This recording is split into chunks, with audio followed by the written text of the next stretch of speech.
No, they're not easy. Afghanistan is a particularly hard issue. I said to a group last night that I was talking to that I very rarely find myself in agreement with the current Vice President of the United States, whom I like a lot, Joe Biden. I happen to like him,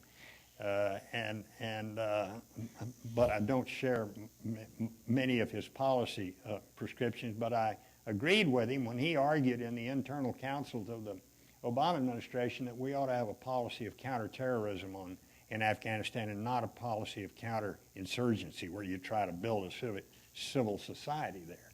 We don't have anybody to work with.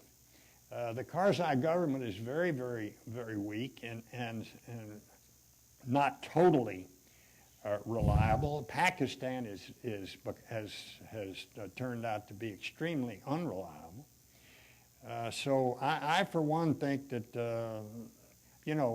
even our own CIA said a year ago, when there are only 125 al-Qaeda in Afghanistan, we have 110,000 pairs of boots on the ground.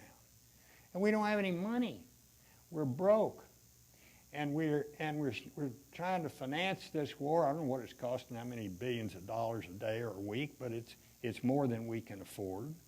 And it's putting a strain on our ground forces. And so we got to figure out a way to end that, in my view. And this is a conservative Republican speaking, but I frankly have gotten a little bit. I've seen too many of guys on our side beating our chests and saying, "I'm going to be tough like Ronald Reagan, and I'm going to do this or that." Well, Ronald Reagan didn't get us into any wars. People forget that. I was with him for 4 years. We had one police action. It was called Grenada. And I think the American people are tired. American people are tired of these engagements overseas, and particularly where you can't really draw a direct nexus between what we're doing there and our security. Al-Qaeda is strong in Yemen today. It's strong in a lot of other places. We will have to continue to fight the war on terror.